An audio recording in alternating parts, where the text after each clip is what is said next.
Hello दोस्तों, आपका स्वागत है हमारे चैनल जीके मास्टर में। और आज हम लोग बात करेंगे बिहार के शिक्षा विभाग के अपर मुख्य सचिव के पाठक के द्वारा नया नोटिस जारी किया गया है, यानी कि पत्र जारी किया गया है। और यह पत्र इस संबंध में है कि 2024-25 के वित्तीय वर्ष में विद्यालय की अवसंरचना पर कितना खर्च किया जाएगा, कैसे खर्च किया जाएगा और टारगेट क्या है खर्च करने का। चलिए वीडियो शुरू करते हैं। पूरी अपडेट पॉइंट टू पॉइंट देख लेते हैं। इससे पहले अगर चैनल पर नए हैं तो प्लीज़ चैनल को सब्सक्राइब कीजिएगा, शेयर कीजिएगा और लाइक कीजिएगा, ऐसे ही अपडेट जानने के लिए। सबसे पहले देख लीजिए, यहाँ बिहार सरकार शिक्षा विभाग प्रेषक के पाठक भारतीय प्रशासनिक सेवा अपर मुख्य सचिव सेवा में सभी जिला अधिकारी बिहार। विषय क्या है, यहाँ देखिए दिनांक 24/4 को यह नोटिस जारी किया गया है। और विषय क्या है तो वित्तीय वर्ष 2024-25 में आधारभूत संरचना और सैनिक कार्यों को करने संबंधी दिशा निर्देश। महाशय, पूर्व में निर्गत अवगताक्षरी के पत्रांक संख्या इतना 4/10/2023 का संदर्भ करने की कृपा करें।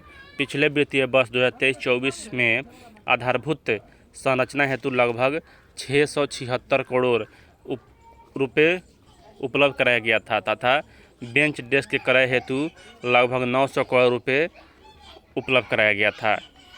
2 में कहा जा रहा है कि उपरोक्त अधिकांश राशि जनवरी 2024 में विमुक्त की गई थी। फिर भी सभी जिलों में अभूतपूर्व रफ्तार से काम करते हुए 90% राशि का व्यय किया और लगभग 17 लाख बेंच डेस्क विद्यालय में पहुंचा दिया गया। साथ ही सभी विद्यालय में चुनाव को देखते हुए भांति का सिविल वर्क प्रारंभ किया गया, जिसमें रैंप का निर्माण, पेयजल की व्यवस्था, विद्युतीकरण, शौचालय का निर्माण इत्यादि मुख्य है। 3 में कहा जा रहा है कि उपरोक्त के कारण ही हम अपने विद्यालय को समयबद्ध तरीके से आम चुनाव से पहले चुनाव आयोग द्वारा तय यहाँ AMF द्वारा उपलब्ध करा रहे हैं। अभी भी कई विद्यालयों में AMF संबंधी कार्य चल रहा है, जिसमें और तेज़ी लाने की आवश्यकता है। आप अवगत हैं कि अवगताक्षरी के पत्रांक संख्या इतना 4/10/2024 द्वारा ही जिला स्तर पर अभियंत्रण कोषांग का गठन हुआ था और जिलों में पहली बार अपने स्तर पर सिविल कार्य का निर्माण एवं फर्नीचर आपूर्ति प्रारंभ की गई थी। इससे पहले यह काम केंद्रीकृत तरीके से टेंडर के माध्यम से BSEIDC द्वारा होता था। चूँकि जिला स्तर पर अभियंत्रण कोषांग गठित किया जा चुका है एवं प्रत्येक प्रखंड में कनीय अभियंता स्तर पर तथा अनुमंडल में सहायक अभियंता स्तर तथा जिला में कार्यालय अभियंता स्तर के पर्याप्त अभियंता प्रचुर मात्रा में उपलब्ध कराए जा चुके हैं। अतः यह तय किया गया है कि 5 करोड़ के नीचे के सभी योजनाएं जिला स्तर पर ही क्रियान्वित होगी। रुपये 5 करोड़ से अधिक की योजनाएं BSEIDC द्वारा केंद्रीयकृत तरीके से की जाएगी। इस बात के मद्देनजर BSEIDC द्वारा रुपये 5 करोड़ से कम की सभी कार्यरत योजनाएं जो अब तक BSEIDC स्वयं देख रही थी का हस्तांतरण जिलों को कर दिया गया है। 4 में कहा जा रहा है कि आपको यह जानकर प्रसन्नता हुई कि वित्तीय वर्ष 2024-25 में विभाग द्वारा सिविल वर्क, फर्नीचर, भांति के निर्माण कार्य हेतु 3012 करोड़ का आवंटन किया गया है। यानी इतना खर्च कर देना है विद्यालय के संरचना में, जिसमें प्रथम किस्त आदि रुपया 994 करोड़ विमुक्त भी किया जा चुका है। उपरोक्त रुपया 994 करोड़ की जिलावार स्थिति अनुलग्न में दिया गया है। यह उल्लेखनीय है कि उक्त राशि समग्र शिक्षा अभियान की नहीं है, आपूर्ति राज्य सरकार द्वारा सीधे दी गई है। समग्र शिक्षा अभियान केंद्र सरकार का योजना है और यहाँ यह जो राशि है राज्य सरकार का है। आगे इसमें कहा जा रहा है 5 में, आपसे अनुरोध है कि उक्त राशि को 31 जुलाई 2024 तक खर्च करना सुनिश्चित करें ताकि दूसरी किस्त विमुक्त किया जा सके। यानी कि भंडार खोल दिया गया है शिक्षा विभाग के द्वारा कि यह राशि आप 31 जुलाई तक खर्च कर दें, 994 करोड़। उसके बाद यहाँ 6 में कहा जा रहा है कि आप अवगत हैं कि इतने बड़े पैमाने पर सिविल कार्य हेतु राशि का आवंटन पहले नहीं होता था, ना ही जिला स्तर पर अभियंत्रण कोषांग गठित किया गया था। चूँकि पहली बार जिला स्तर पर बड़े पैमाने पर कार्य हो रहा है तो कुछ प्रक्रियात्मक बातें पर सावधानी बरतनी होगी, जिसके लिए आपका मार्गदर्शन अपेक्षित है।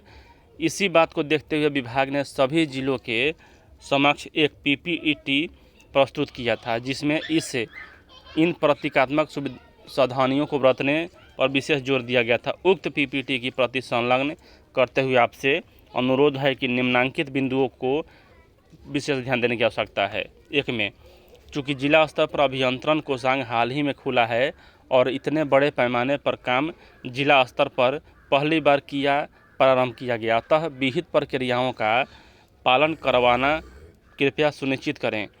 इस हेतु आप उप विकास आयुक्त अथवा जिला में अन्य कार्य प्रमंडलों के कार्यपालक अभियंताओं के साथ जिला शिक्षा पदाधिकारी के अभियंताओं की समय पर बैठक करें, ताकि यह भी विहित प्रक्रियाओं के से भली भांति अवगत हो सकें। ख में कहा जा रहा है कि योजनाओं का उल्लेख संधारण भी एक महत्वपूर्ण प्रक्रिया है। विभाग द्वारा जिलों को अनुरोध किया गया है कि प्रत्येक योजना का अभिलेख बनाया जाए और योजना संबंधी सभी तकनीकी एवं प्रशासनिक पत्र उस अभिलेख में संधारित रहे। इन अभिलेखों का संधारण संचिका के अतिरिक्त किया जाए। संचिका और अभिलेख दो अलग अलग बातें हैं। संचिका अलग से बनाई जाती है, वह तो बनाई जानी चाहिए ही, किंतु प्रत्येक योजना का अभिलेख संधारण ही अलग हो।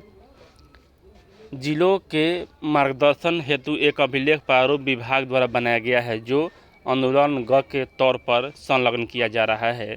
जिला इस अभिलेख प्रारूप में अपनी आवश्यकता अनुसार संशोधन कर सकते हैं। मुख्य बात यह है कि हर योजना का अभिलेख होना चाहिए और ₹5 लाख की योजनाओं का अभिलेख विद्यालय स्तर पर भी संधारित किया जाना चाहिए। ग में कहा जा रहा है कि इतने बड़े पैमाने पर सिविल कार्रवाई फर्नीचर आपूर्ति किए जाने के कारण यह चुनौती भी हमारे सामने है कि सिविल कार्रवाई फर्नीचर की गुणवत्ता बनी रहे। इस हेतु आपसे अनुरोध है कि सिविल कार्रवाई फर्नीचर गुणवत्ता जिला स्तर पर अन्य कार्य प्रमंडलों के संबंधित अभियंताओं का एक अनुश्रवण दल गठित करें, जो सभी विद्यालय में जाकर चल रहे कामों अथवा पूर्ण हुए कामों को देखें और जो कमियां पाएं उसमें सुधार किया जाए। घ में कहा जा रहा है कि जब भी किसी विद्यालय में आधारभूत संरचना संबंधी कोई काम किया जाए तो प्रयास यह रहना चाहिए कि उस विद्यालय के इंफ्रास्ट्रक्चर को सैचुरेशन स्टेज तक ले जाएं। यानी कि यदि किसी विद्यालय में काम शुरू किया जाए तो उसके हर पहलू पर काम किया जाए, जैसे कि अतिरिक्त कक्ष निर्माण, भवन मैदान के मिट्टी भराई, शौचालय निर्माण, बेंच डेस्क की उपलब्धता, पेयजल की उपलब्धता, किचन सेट का निर्माण, रंग रोगन इत्यादि। कहने का तात्पर्य यह है कि जिस विद्यालय में काम शुरू किया जाए तो उसकी तमाम इंफ्रास्ट्रक्चर आवश्यकताओं को पूर्ण होने के बाद ही काम रोका जाए। यानी कि एक बार काम शुरू हो गया तो वह काम रुकना नहीं हो चाहे उसके लिए जो भी हो, यहाँ A to Z सभी उसको यहाँ कर देना है। अब देखिए, हर विद्यालय की इस पर आवश्यकता हो और सिचुएशन स्टेज तक ले जाएं, ताकि हम यह कह सकें कि अगले 3 वर्षों तक उस विद्यालय में किसी भी प्रकार का इंफ्रास्ट्रक्चर काम संबंधी आवश्यकता नहीं होगा। और यहाँ तो यह बात हुआ। यहाँ लास्ट पेज एक और है। अंग में सिविल कार्य हेतु विभाग ने केंद्रीकृत तरीके से कुल 1986 समेतकों को इम्प्लेंट किया है। उपरोक्त के अतिरिक्त विभाग ने केंद्रीकृत तरीके से फर्नीचर की आपूर्ति हेतु 688 को भी वेंडर्स को भी यहाँ एम्प्लॉय किया है। फर्नीचर हेतु जिला के यहाँ 1424 वेंडर्स को जिला द्वारा इम्पैनल किया गया है, जिसकी विवरणी घ के रूप में संलग्न है। यानी कि यह फर्नीचर की जांच करेंगे। अतः फर्नीचर आपूर्ति हेतु कुल 2112 वेंडर्स हैं। आपसे अनुरोध है कि यह सुनिश्चित किया जाए कि यथासंभव अधिक से अधिक कॉन्ट्रैक्ट्स बाय वेंडर को काम मिले। जिला स्तर पर यह भी आरोप नहीं लगने पाए कि हमारे पदाधिकारी किसी खास संवेदक समूह को ही काम दे रहे हैं। अब देखिए, साथ में क्या कहा जा रहा है कि उपरोक्त के आलोक में अनुरोध है कि PPT में संलग्न सभी सावधानियों को बरतते हुए जिला स्तर पर सिविल कार्य एवं फर्नीचर कार्य करने हेतु उचित कदम उठाए जाने की कृपा की जाए और पहली किस्त अतिशीघ्र व्यय किया जाए 994 करोड़ का, ताकि दूसरी किस्त भी यहाँ 994 करोड़ का आ जाए। आम चुनाव के 6 चरण अभी बाकी है, अतः AMF संबंधी बचे हुए कार्य युद्ध स्तर पर पूर्ण कराने की कृपा करें। 8 में कहा जाए कि अगुआ हस्ताक्षर का पतना कितना है, इस हद तक संशोधित समझा जाए। यानी कि इस बार भी यहाँ के पाठक विश्वास भाजन, इस बार भी यहाँ 3100 कुछ करोड़ रुपया की यहाँ मतलब कि 12 करोड़ रुपया सिर्फ शिक्षा के क्षेत्र में यहाँ मतलब कि मिलेगा विद्यालय के निर्माण में।